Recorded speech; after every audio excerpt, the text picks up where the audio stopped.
You know that phrase aged like milk? I don't really get that because milk's got a pretty decent shelf life for what it is, especially if you make it into yogurt or butter. Mm, anyways. Winds of Valen, or is it Valen?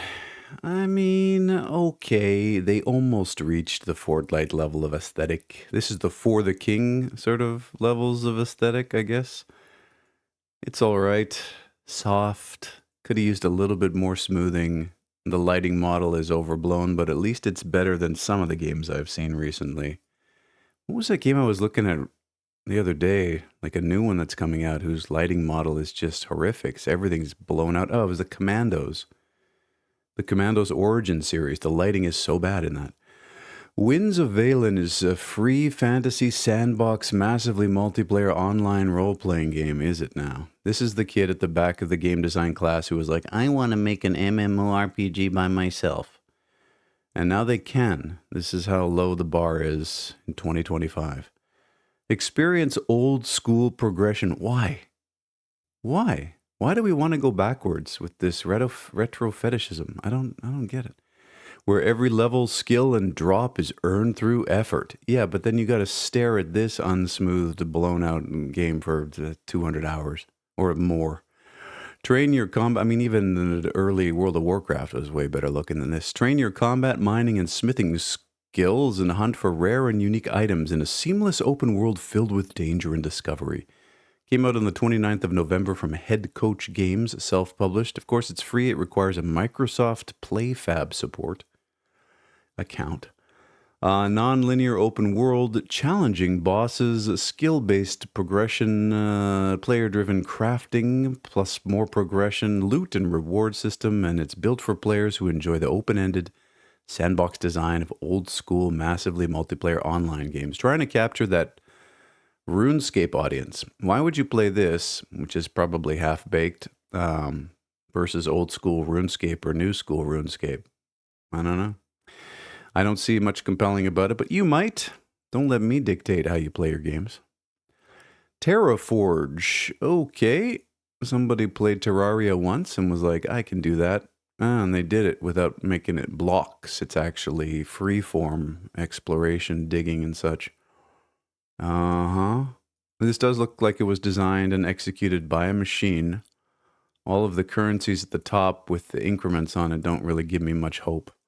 Is it an incremental type game? No, there's something extremely machine generated about this. Terraforge is a mining simulation game mixed with a bit of shop management. You dig for ores, craft items, research new blueprints, improve your shop, sell your items, and slowly grow your own little mining town. It's probably made by a bunch of indies who rage against the machine and claim to be socialists and hate everything capitalist, and yet they make a game about capitalizing on exploiting the environment and then capitalize on that game by publishing it on Steam. This came out on the 20th of November from Overjoyed Game Devs, self-published, little indie team. They want $11.80 for it, but it's been cheaper. It looks like they had an early access period. Okay, I mean, I kind of get it. You must manage your mining operation, collect resources, craft items to sell for profit, upgrade, and continue. So a bit of incremental game. This is an incremental game with extra steps. Collect mystical ancient relics to gain power and boost efficiency. Purchase mining licenses for different areas. Use your mining tools to gather raw materials. And yeah, you have a free form digging. That's actually kind of neat. I believe it's totally free form, yeah. Run your own shop, sell, haggle, build your fame. Did you really enjoy Moonlighter? Well, now you can do it with mining. Delve Depper. Depper and Deeper. Is that Johnny Depper?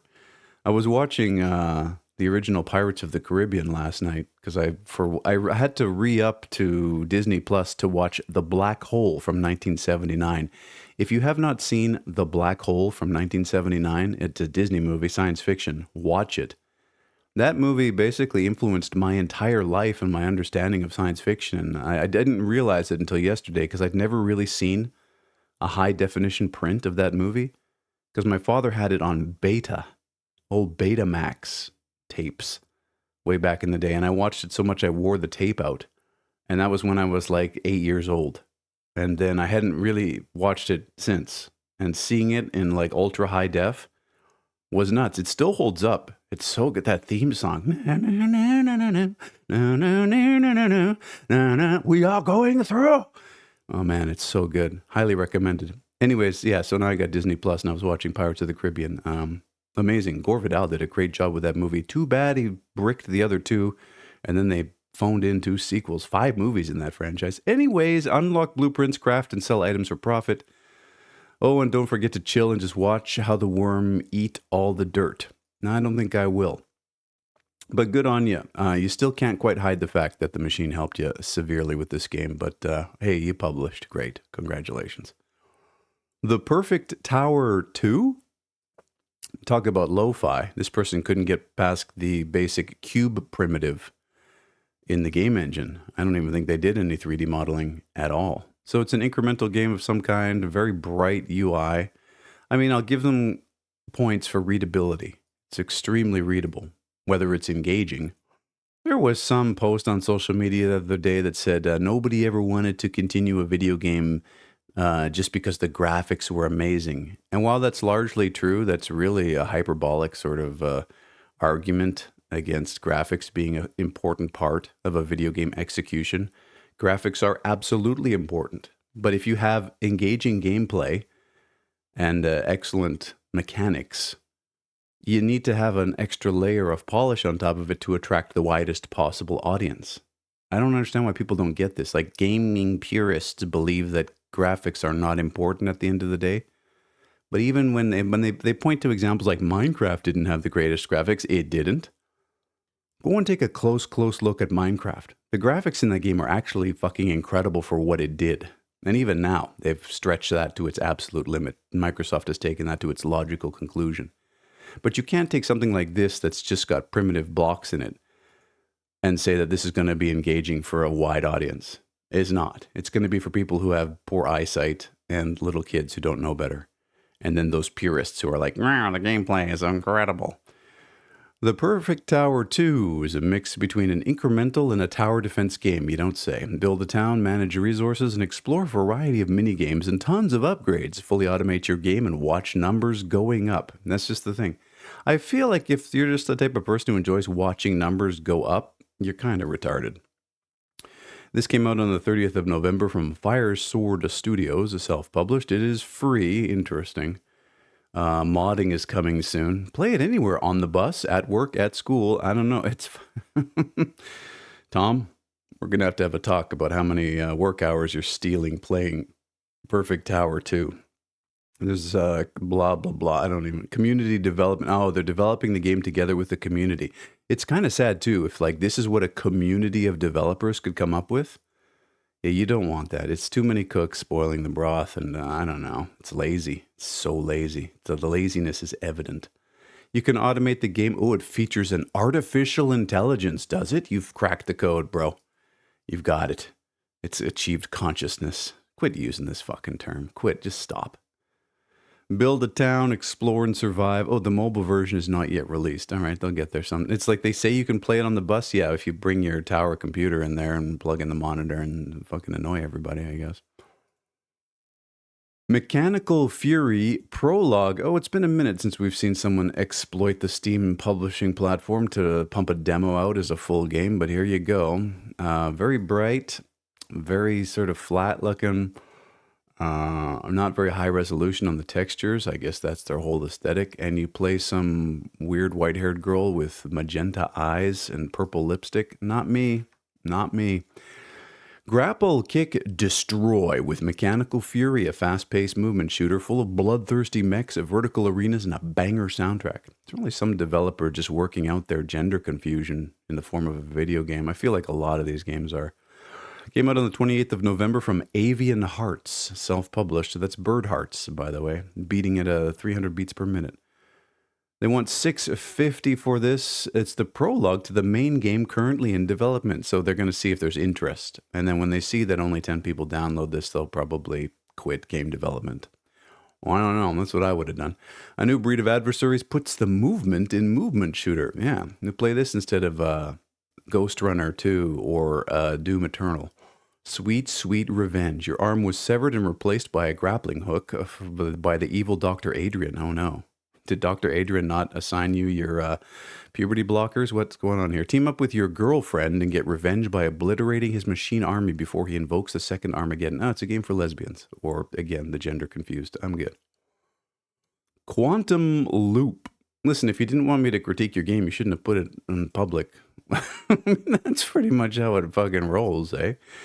So someone played Asteroids once and was like, I can do that. Remember that when this was an aesthetic?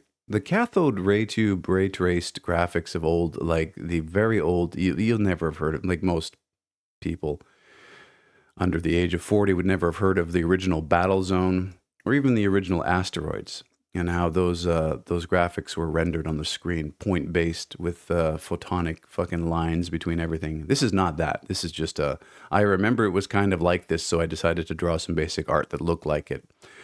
Anyway, zoom and dodge your way about the quadrant, solving intertwining objects however you can.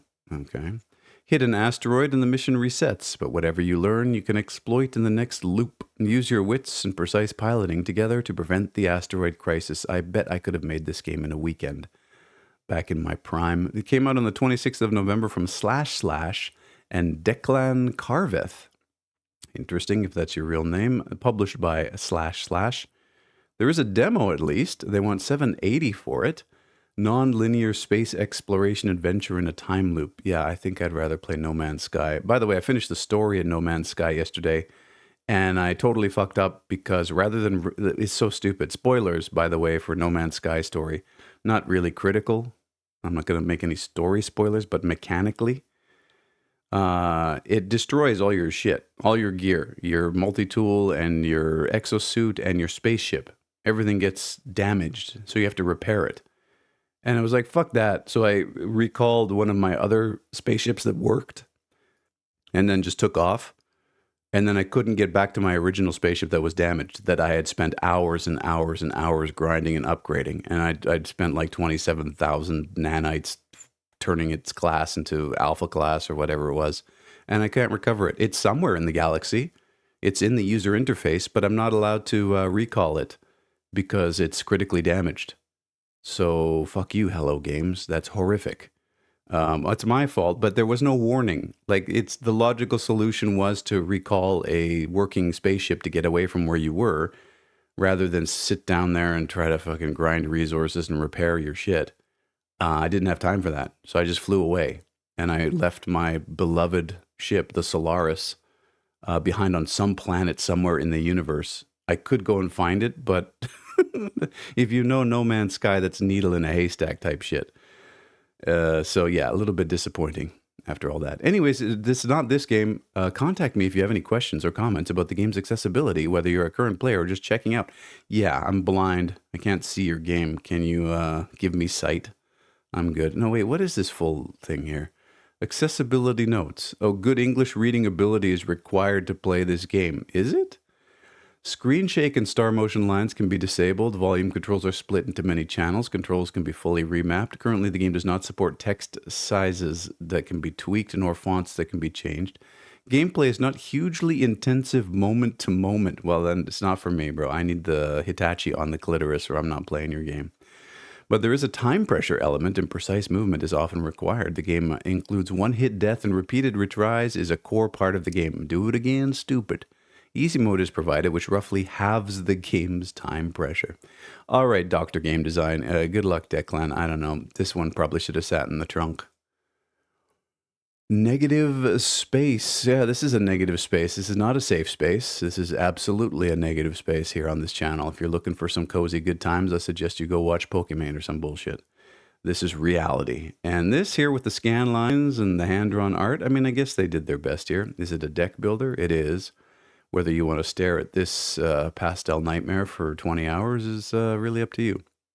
A whimsical roguelike deck builder with rich card interactions and deep synergies. Strategize through perilous space missions by assembling powerful crewmates and gadgets. Can you beat your objectives before time runs out? Came out on the 21st of November from Tier 87 Games, self-published. There is a demo. Good. $10.50 is the asking price, and yeah, it's a deck builder. It looks like it's got a juicy, decent interface and a hand-drawn aesthetic that's all its own. It's just not in my particular wheelhouse. Assemble your crew. You got trinkets, 101 crew cards, 50 game-changing trinkets, 5 captains, endless replayability. Okay, thank you for the warning. A handcrafted, colorful galaxy to explore, delightful and surprising chain reactions, tactical gameplay where every decision matters. Unlock higher difficulty with an Ascension system after victory. This might be the game you've been looking for your whole life. It's not mine. Firefly Shelter. All right, great. One of those explore the environments with the flashlight games. It's got an interesting kind of filter on it, sort of a grunge filter. Decent lighting, could have been a little darker. Oh, there we go. And probably Asian, I'm gonna guess. They tend to go for these scary abandoned schools. Is that a hammer and sickle flag, though? Maybe it's a Russian, Slavic. Step into an eerie silence, a place where childhood dreams have turned into eternal nightmares. Oh, that's literally the discovery queue. My life as a gamer at age 50. Holy shit. You are a paranormal investigator drawn by dark rumors of an abandoned school built on the ruins of an old orphanage where decades ago children died of a mysterious illness and abuse. That was just normal living in the 1800s, wasn't it? Came out on the 27th of November from Stunt with a little U. Self-published. They want $1.30 for this. Well, that's reasonably priced. Is it just an asset pack then? Deep psychological horror, interactive puzzles, tense jump scares. Not just a game, it's a plunge into the deepest fears. You want tense jump scares? Play Escape from Tarkov. Holy shit, I almost had a heart attack last night. Also, fuck you, Battlestate Games, for having to take your entire game experience offline to patch it. They're like patching it right now, so they put the snow in for the winter event, seasonal change. And it's got to be down for like 6 hours. I was sitting down just at the end of my day ready to grind some Tarkov, and I couldn't even log in. And it's not like they didn't... The user interface was horrific, too. The launcher doesn't tell you that that's what they're doing. It just errored. It was like, sorry, user input required. Game cannot start. And I was like looking up what the solution was, and that's just their blanket thing for when they're patching. So bad. And a multi-million-dollar indie company. As you progress, you'll need to find keys and open locked rooms, first-person horror elements. There's a flashlight that needs batteries. I'm good. The netcode conflict. Why does this queue seem like it's taken forever? What is this now? Third-person, first-person shooter, 2 steps up from the default third-person shooter template in Unreal Engine or something? I guess. I know that backpack is huge. Are they doing the half of the Dead Space thing where your health is represented by this weird widget on your backpack? How does that work in first person? Actually, show me the first person UI again. Okay, then it's there on your arm, I guess, whatever these 3 blobs are. Welcome to the netcode conflict. We are working on a futuristic open world survival shooter with an amazing setup. Let's start with us our development and create with us the next epic game. Patrick Seabarth, it sounds like you don't know what you're fucking doing. This came out on the 1st of December. Oh shit, it's December already? Good lord. It's free. What is this? We're working on a massive, you forgot the E on the end there, futuristic multiplayer survival game in a big, persistent, open, capital O world. Let's start with us development. They fucked up the spelling and the English in the second part too. Create with us the next epic game. This capital P project where gaming meets community in an unforgettable experience. We're not just about delivering fun and action-packed gameplay. We're all about tailor-making a game that speaks directly to you, our community. Together, we're crafting something truly special, a game that's not just played, but lived and cherished. Join us on this journey. Let's create gaming history together. You're putting the cart way before the horse here, friend. So you have no real idea of your own other than you run around in third person and shoot in first person? And then you want the community to help flesh out the rest? There's that other game that we saw, I don't know, a dozen episodes ago where it was like just a blank space with a dot, and that was the character avatar. And their whole thing was that they wanted the community to help build the game. That died. I followed it. Nobody participated, and it's just dead. And I think that's no matter what, and no matter how you present it, that's what's going to happen with community development. The only people who have been able to do community development truly fully is Amplitude Studios with Endless Space. Go look into the history of that and how that company got started. And that's the only way. They had this whole council thing set up where they vetted all the suggestions and made sure it would still fit their vision while making people feel involved.